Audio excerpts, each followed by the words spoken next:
Salve, rapaziadinha! Ó, o vídeo de hoje é sobre a revolução cognitiva. Se você quer saber o que é, o que ela causou, continue no vídeo aí, mano. Após a vinheta, daquele jeito é nóis.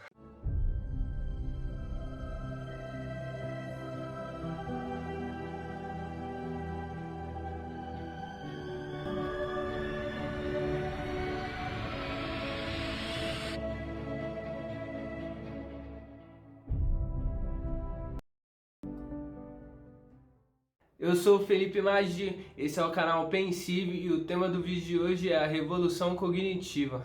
O surgimento de nova forma de pensar, novas formas de se comunicar, surgiu de 70 a 30 mil anos atrás.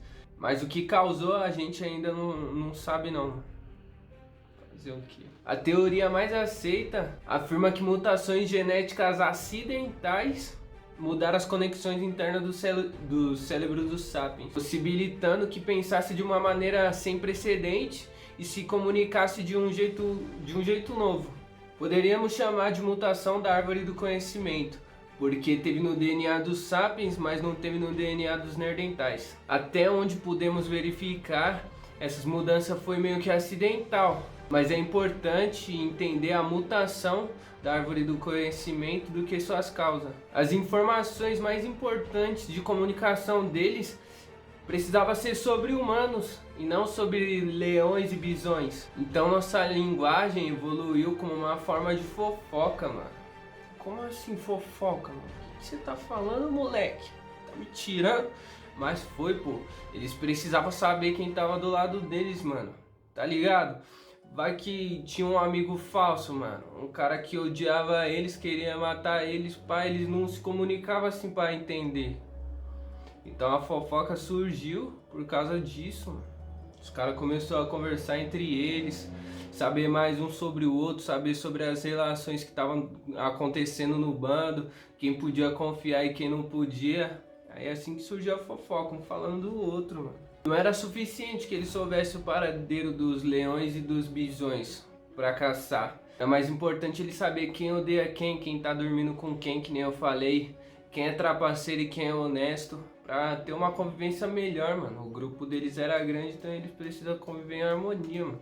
Se ele souber quem é esses pilantra, aí fica mais fácil de lidar, tá ligado? As novas habilidades linguísticas que os sapiens adquiriram há 70 milênios fez com que eles fofocassem por horas. Os caras ficavam lá trocando uma ideia, falando da vida dos outros. Graças às informações precisas de quem era digno de confiança. Aí eles estavam mais suaves, eles podiam ter um bando maior, porque a linguagem fazia eles se conhecerem melhor. Um bando melhor caçava melhor, sobrevivia melhor. Então tudo era bom, mano. Ainda hoje, a maior parte da comunicação humana, seja por e-mails, telefonema, colunas de jornais, é a fofoca, mano.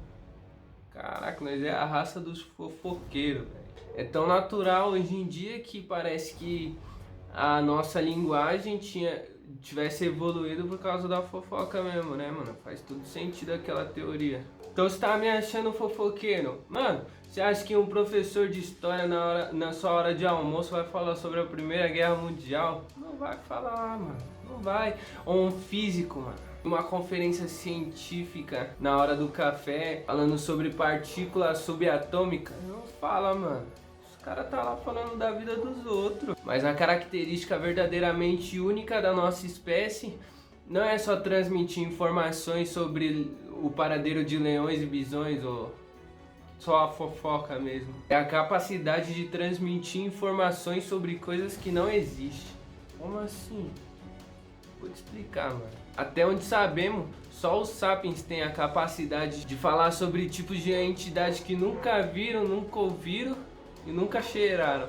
Só a gente, mano. Só a gente pode criar esses mitos. Lendas, mitos, deuses e religião apareceram a primeira vez com a revolução cognitiva. Antes disso, muitas espécies de animais e de humanos foram capazes de dizer: cuidado, um leão. Graças à revolução cognitiva, o Homo sapiens é capaz de dizer: o leão é o espírito guardião da nossa tribo. Essa capacidade de falar sobre ficção é uma única característica dos Homo sapiens, mas a ficção não nos permitiu só imaginar coisas, mas como imaginar coletivamente também. Podemos criar mitos compartilhados, como a história da Bíblia da criação, os mitos dos tempos do sonho dos aborígenes, o mito dos nórdicos, que tem os deuses, o mito dos indianos, budistas, de tudo. A gente pode compartilhar esses mitos com todo mundo. Aí por causa desses mitos, os sapiens pôde cooperar de maneira extremamente flexível, e é por isso que governam o mundo hoje. Até então, o limite máximo que os sapiens ficavam em um grupo era 150 indivíduos, mas eles conseguiram quebrar esse limite crítico, fundando cidades com milhares de habitantes, criando impérios que governaram centenas de milhões, mano. Mano, os caras, cê é louco, disparou, voou. O segredo foi provavelmente a ficção. Estranhos podem cooperar em grande número quando tem mitos relacionados. As igrejas se baseiam em mitos religiosos compartilhados. Tipo, dois estranhos que não se conhecem, eles podem se juntar para lutar em uma cruzada ou criar um hospital novo, mano. Porque ambos acreditam que Deus encarnou em um corpo humano e se sacrificou para pagar nossos pecados. Então os caras tá junto nessa, mano. Coletividade. Já os estados se baseiam em mitos nacionais compartilhados. Dois sérvios que nunca se viram podem arriscar sua vida um para salvar o outro por causa da nação, por causa da bandeira, por causa do país. Mas nada disso existe, mano. Nossa, esse moleque deve estar ficando louco. Mas eu não tô, calma lá, você vai entender. Sistemas judiciais compartilham de mitos jurídicos criados. Dois advogados que não se conhecem podem se juntar para defender um estranho que eles também não conhecem, porque eles acreditam na lei, na justiça e nos direitos humanos. Como milhares de padres, todo domingo continuam recriando o corpo e o sangue de Cristo nas igrejas. Tudo se resume em criar histórias e convencer pessoas a acreditarem nelas. Você tem que ser um bom contador de história, mano. Você tem que ser o Forrest Gump. De acordo com essa história, os padres católicos, usando suas vestes sagradas, pronunciassem as palavras certas no momento certo, o pão e o vinho mundano se transformaria na carne e no sangue de Jesus. O padre exclamava: "Hoc est corpus meum", que significa "este é meu corpo", e abracadabra, o pão virou o corpo de Cristo.